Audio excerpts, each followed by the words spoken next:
Okay, chapter 15, Cold Snap. That was a cold, late spring. The dawns were chilly, and at noon the sunlight was cool. The trees unfolded their leaves slowly. The peas and beans, the carrots and corn stood waiting for warmth and did not grow. When the rush of spring's work was over, Almanzo had to go to school again. Only small children went to the spring term of school, and he wished he were old enough to stay home. He didn't like to sit and study a book when there were so many interesting things to do. Father hauled the fleeces to the carding machine in Malone and brought home the soft, long rolls of wool, combed out straight and fine. Mother didn't card her own wool anymore since there was a machine that did it on shares, but she dyed it. Alice and Eliza Jane were gathering roots and barks in the woods, and Royal was building huge bonfires in the yard. They boiled the roots and the bark in big cauldrons over the fires, and they dipped the long skeins of wool thread that Mother had spun and lifted them out on sticks, all colored brown, red, and blue. When Almanzo went home from school, the clotheslines were hanging full of colored skeins. Mother was making soft soap, too. All the winter's ashes had been saved in a barrel. Now water was poured over them, and lye was dripping out of a little hole in the bottom of the barrel. Mother measured the lye into a cauldron and added pork rinds and all the waste pork fat and beef fat that she had been saving all winter. The cauldron boiled, and the lye and the fat made soap. Almanzo could have kept the bonfires burning. He could have dipped the brown slimy soap out of the cauldron and filled the tubs with it, but he had to go back to school. He watched the moon anxiously, for in the dark of the moon in May he could stay out of school and plant pumpkins. Then, in the chill, early morning, he tied a pouch full of pumpkin seeds around his waist and went to the cornfield. All the dark field had a thin green veil of weeds over it now. The small blades of corn were not growing well because of the cold. At every second hill of corn in every second row, Almanzo knelt down and took a thin, flat pumpkin seed between his thumb and finger. He pushed the seed sharp point down into the ground.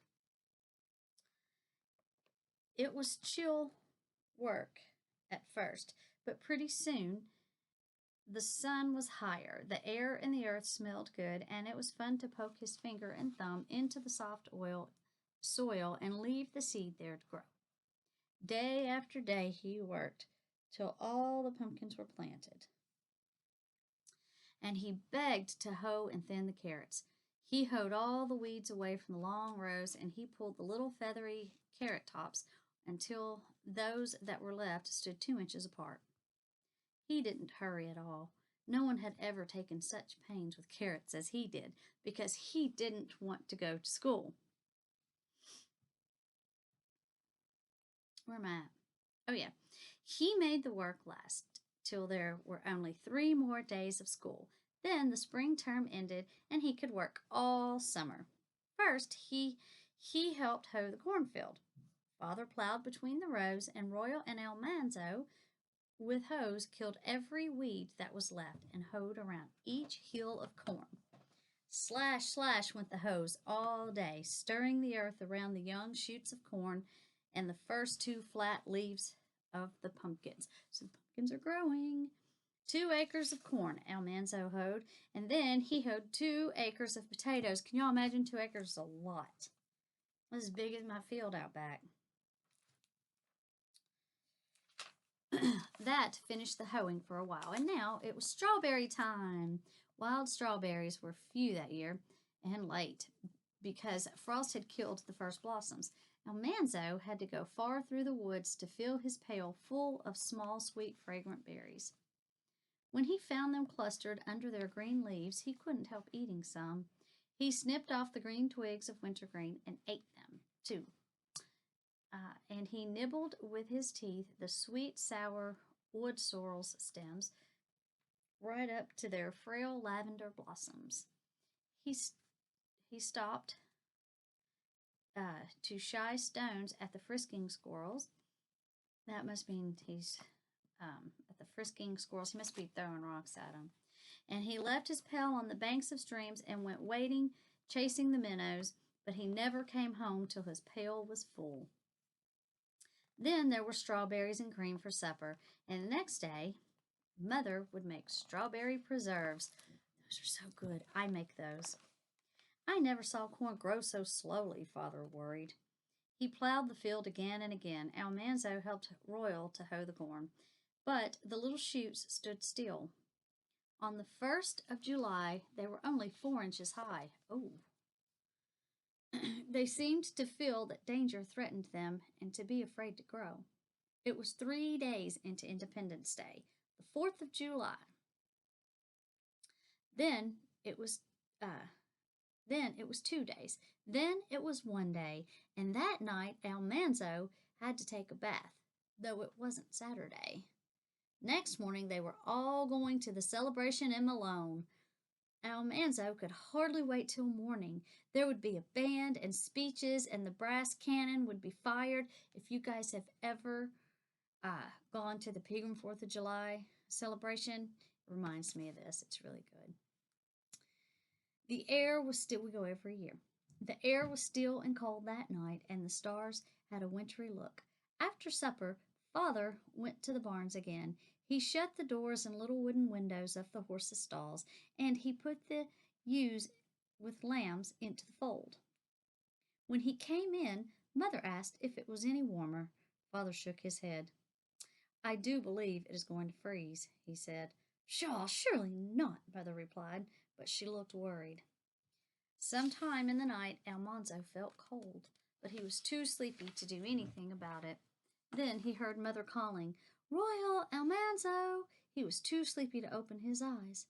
Boys, get up! Hurry, Mother called. The corn's frozen! Oh, no. He tumbled out of bed and pulled on his trousers. He couldn't keep his eyes open. His hands were clumsy, and big yawns almost dislocated his jaw. He staggered downstairs behind Royal. Mother and Eliza Jane and Alice were putting on their hoods and shawls. The kitchen was cold. The fire had not been lighted. Outdoors, everything looked strange. The grass was white with frost, and a cold green streak was in the eastern sky, but the air was dark. Father hitched Bess and Beauty to the wagon. Royal pumped the watering trough full. Almanzo helped Mother and the girls bring tubs and pails, and Father set barrels in the wagon. They filled the tubs and barrels full of water, and they walked behind the wagon in the cornfield. All the corn was frozen. The little leaves were stiff and broke if you touched them. Only cold water could save the life of the corn. Now this is interesting. Every hill must be watered before the sunshine touched it, or the little plants would die. There would be no corn crop that year. Interesting. Well, let me read that again. Only cold water would save the life of the corn. Every hill must be watered before the sunshine touched it, or the little plants would die. Huh. There would be no corn crop that year. The wagon stopped at the edge of the field. Father and Mother and Royal and Eliza Jane and Alice and Almanzo filled their pails with water, and they all went to work as fast as they could. Almanzo tried to hurry, but the pail was heavy and his legs were short. His wet fingers were cold, the water slopped around his legs, and he was terribly sleepy. He stumbled along the rows. At every hill of corn, he poured a little water over the frozen leaves. The field seemed enormous. There were thousands and thousands of hills of corn. Almanzo began to be hungry, but he couldn't stop to complain. He must hurry, hurry, hurry to save the corn. The green in the east turned pink. Every moment the light brightened. Every moment the light brightened.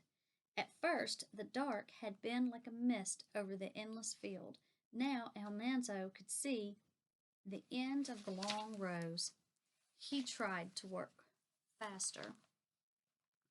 In an instant, the earth turned from black to gray. The sun was coming to kill the corn. Almanzo ran to fill his pail. He ran back, he ran down the rows, splashing water on the hills of corn. His shoulders ached and his arms ached, and there was pain in his side. The soft earth hung on to his feet. He was terribly hungry, but every splash of water saved a hill of corn. In the gray light, the corn had faint shadows now. All at once, pale sunshine came over the field. Keep on, Father shouted. So they all kept on. They didn't stop. But in a little while, Father gave up. No use, he called. Nothing would save the corn after the sunshine touched it. Almanzo sat down. His pail had straightened up against the ache of his back. All the others stood and looked too, and did not say anything. They had watered almost 3 acres. A quarter of an acre had not been watered. It was lost. Almanzo trudged back to the wagon and climbed in, and Father said, Let's be thankful we saved most of it. They rode sleepily down to the barns. Almanzo was not quite awake yet, and he was tired and cold and hungry. His hands were clumsy doing the chores, but most of the corn was saved. Amazing. End of chapter 15.